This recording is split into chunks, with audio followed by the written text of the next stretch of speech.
अस्सलाम वालेकुम व्यूअर्स, उम्मीद करता हूँ आप सब खैरियत से होंगे।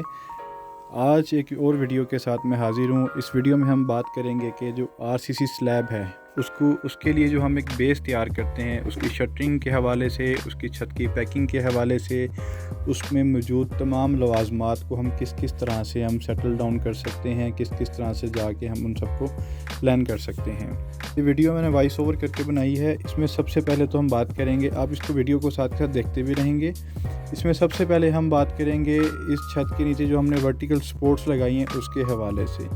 एक तो उनका साइज़ पूरा होना चाहिए। लेट्स सपोज आपकी 11 फुट की हाइट पे छत है तो कम से कम जो वर्टिकल सपोर्ट हो वो आपकी 10 फुट की या 10.5 फुट की होनी चाहिए, ताकि उसके नीचे बस 1 से 2 ईंटें लगाकर उनको हम मजबूत कर सकें। अगर ज़्यादा छोटी सपोर्ट्स लगाएंगे आप तो उसके नीचे आपको ईंटों का जो चटा लगता है वो आपको ज़्यादा बड़े साइज़ का लगाना पड़ेगा, जो कि फ्यूचर में हिल सकता है, जिसकी वजह से आपकी कोई प्लेट ऊपर से मूव कर सकती है और आपका पूरा स्ट्रक्चर फेल हो सकता है।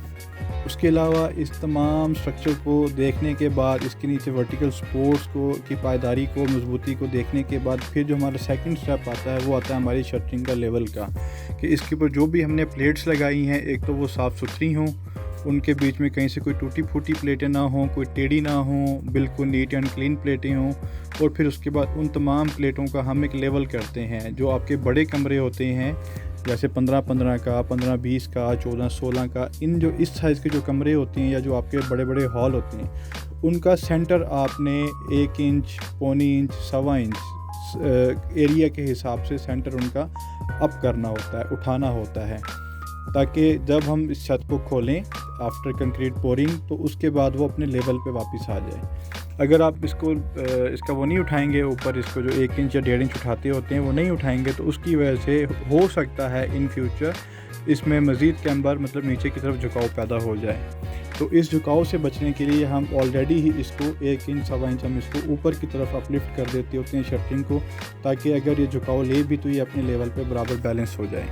इस तमाम लेवल को देखते हुए, इस तमाम लेवल को सेट करते हुए, इनके शेड्स को भी हम 1 इंच, 1.25 इंच ऐसे ही उठाते हैं। जो हमारे कैंटिलीवर एरियाज़ होते हैं उनको भी हम शेड्स को ऐसे अपलिफ्ट करते हैं, ताकि जब वो फ्री हैंड हो तो वो दोबारा अपनी नॉर्मल स्पेस पे वापस आ सकें। उसके बाद इन प्लेट्स की सफाई की जाती है अच्छे से झाड़ू की मदद से या ग्राइंडर की मदद से, इसको साफ़ करके, क्योंकि इसके ऊपर जो पहले का जो मसाला चिपका होता है छत से, जहाँ से ये उतर के आई होती हैं, उस सारे मसाले को साफ़ किया जाता है। साफ़ करके फिर इसके ऊपर दोबारा से हम जो एक रॉ मोबाइल होता है हमारा, मोबाइल ऑयल जिसको हम कहते हैं, उसको और उसको मतलब 1/3 की रेशो से उसके बीच में हम डीज़ल को ऐड करते हैं और इस तमाम एक पेस्ट को फिर हम एक मतलब कपड़े की मदद से इन प्लेट्स के ऊपर अप्लाई करते हैं, और ताकि इसकी जो सरफेस है वो साफ़, नीट एंड क्लीन हो जाए। और उसके साथ साथ हम इसके ऊपर टेप लगाने का भी अमल करते हैं। टेप लगाने का अमल जो होता है वो मोबाइल ऑयल लगाने से पहले का होता है। और जितने भी प्लेट्स के जॉइंट्स होते हैं, इन जॉइंट्स के ऊपर सोल्यूशन लेकर, उस सोल्यूशन को वीडियो में जैसे आप देख रहे हैं, उस सोल्यूशन की मदद से इन तमाम कॉर्नर्स के ऊपर इसके लगाया जाता है।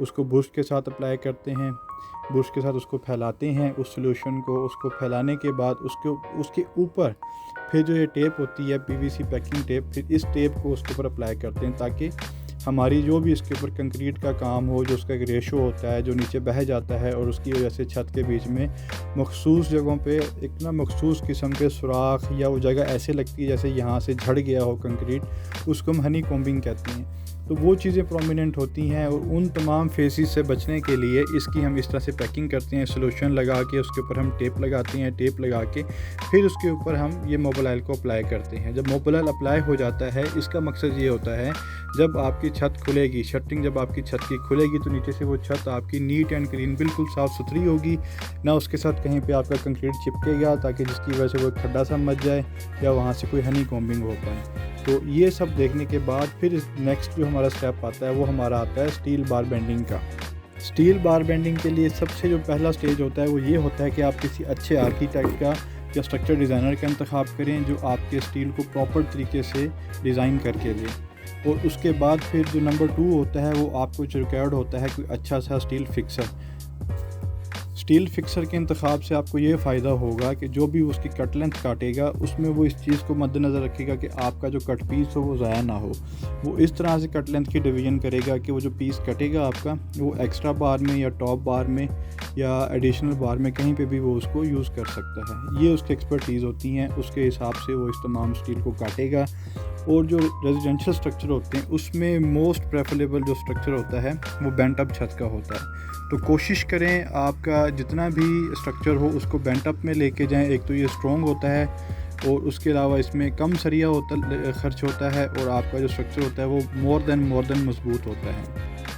ऐसे ही फिर इसके बाद बिजली का काम होता है, वो भी तमाम एक प्लानिंग के तहत, जहाँ पे फ़ैन बॉक्स आते हैं, जहाँ पे शैंडियर्स, फानूस, जहाँ पे आपके फ़ैन्स लगने होते हैं या जहाँ पे आपने कोई झूले लगाने होते हैं, इसी तरह फ़ैन बॉक्सेस का इंतखाब किया जाता है और वो अच्छी क्वालिटी के हों, फायर प्रूफ हों, फायर रेजिस्ट हों, उनको शॉर्ट सर्किट होने की वजह से उनको आग ना लगती हो।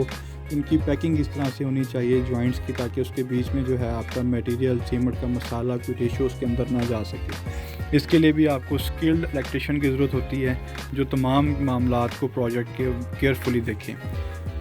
इसी दौरान छत के अंदर तमाम आपने इलेक्ट्रिक फिटिंग्स को उसमें आपने अंडरग्राउंड करना होता है ताकि बाद में आपको छत की दोबारा तोड़ फोड़ ना करनी पड़े। इसके अंदर आपके कैमरास की भी लाइंस आ जाएंगी, इसके अंदर आपकी नेटवर्किंग आ जाएगी, इसके अंदर आपकी मेन इलेक्ट्रिक की जो लाइंस होती हैं वो आएंगी, डिस्ट्रीब्यूशन लाइंस आएंगी, जहाँ पे आपने डिस्ट्रीब्यूशन बोर्ड लगाने हैं, जहाँ पे आपने मेन बोर्ड लगाने हैं, जहाँ पे आपने लाइट्स लगानी। ये तमाम चीज़ों को जो है आप छत के बीच में जो कंक्रीट से पहले आप इसको सबको लेआउट कर लेंगे और अपने सेटिंग के हिसाब से इन तमाम चीज़ों को देखते हुए अप्लाई कर देंगे।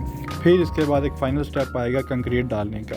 तो जैसे ही कंक्रीट का स्टेप आएगा तो उसके बाद, उससे पहले आप ये सारे काम मुकम्मल कर लेंगे, अपना इलेक्ट्रिक वर्क, अपना बार बेंडिंग वर्क, अपनी छत की जो सपोर्ट्स हैं वर्टिकल, इन तमाम को आप देख लेंगे कि ये कहीं से कोई ख़राबी तो नहीं पैदा कर रही, किसी वजह से आपका स्ट्रक्चर फेल तो नहीं हो रहा। इन तमाम चीज़ों को देखने के बाद आप मिक्सर मशीन वाले से बात करेंगे। फिर कंक्रीट पोरिंग का जब अमल शुरू होता है तो फिर उसमें ये चीज़ जो आपको नज़र आ रही है, आपने छत के ऊपर कंक्रीट नहीं डालने देनी जहाँ पे उनका पोल फिट होगा। सबसे बड़ा जो मसला क्रिएट होता है छत में वो यही होता है कि आपने यहाँ पे पोल वाली जगह पे उनको अड्डा नहीं बनाने देना कंक्रीट का, क्योंकि ये कंक्रीट का अड्डा बनाते हैं और फिर ये पीछे से उसको कंक्रीट को फिल करना शुरू कर देती हैं। जब वो 3 घंटे बाद, 5 घंटे बाद जब वापस वो इस जगह पे आते हैं तो पहले वाला कंक्रीट जो होता है वो सेटल्ड हो चुका होता है, तो इसका और नए वाले कंक्रीट का जोड़ नहीं बनता और इसकी वजह से छत जो है वो नीचे से ख़राब नज़र आती है। सबसे पहला आपने काम इनसे यही करवाना है कि यहाँ पे लकड़ी का फट्टों की मदद से एक अड्डा बनवाना है और फिर उसके अलावा आपने जो इनका पूरा ट्रैक बनवाना है, वहाँ पे कहीं पे आपने रास्ते में कंक्रीट नहीं गिरने देना। वो भी पूरा का पूरा ट्रैक आपका इनसे जो बनवाएंगे वो फट्टों का होगा और उन फट्टों के जहाँ जहाँ जॉइंट बनेंगे वहाँ पे आपने वुडन लॉग्स रखने हैं ताकि वो फट्टे के साथ जो एज बने वो दूसरे वुडन लॉग के ऊपर वो आ जाए। इन तमाम चीज़ों को देखते हुए जहाँ पे आपके डाउन बीम है पड़े, डिप्रेस्ड बीम है पड़े या हैंग बीम है, वहाँ पे आप वाइब्रेटर का इस्तेमाल करेंगे। कोशिश करेंगे आपकी छत की फिनिशिंग अच्छी से अच्छी हो, लेवल अच्छा से अच्छा हो और जो आप कंक्रीट का बीच में मसाला यूज़ करेंगे, कंक्रीट की जो रेशो होगी वो 1:4 की रेशो होगी। 1:4 मीन 1 आपकी सीमेंट, 2 आपकी रेत और 4 जो होंगी वो आपकी कंक्रीट होंगी। और रेत के साथ आप एक तगारी, जिसको हम 2% कहते हैं, 2% आपने इसके अंदर हैरो सैंड यूज़ करनी है, जो हैरो रिवर की सैंड होती है। उससे ये होगा आपका स्ट्रक्चर साफ़ सुथरा, नीट एंड क्लीन और उसमें किसी किस्म की हनी कॉम्बिंग नहीं होगी। कंक्रीट डालने के बाद जो हमारा नेक्स्ट स्टेप होता है वो होती है क्योरिंग। क्यूरिंग जितनी मर्ज़ी आप करें, लेकिन कोशिश करें कम से कम 10 से 12 दिन, 15 दिन छत के ऊपर पानी होना चाहिए। क्यूरिंग जितनी अच्छी होगी आपकी बिल्डिंग, आपका स्ट्रक्चर उतना ज़्यादा मजबूत होगा। उम्मीद करता हूँ आपको मेरी वीडियो पसंद आई होगी। मज़ीद वीडियोस और मज़ीद अपडेट्स के लिए हमारे साथ जुड़े रहिए। मैं आपका मेज़बान सुहेल खानज़ादा। जज़ाकल्लाह। अस्सलाम वालेकुम।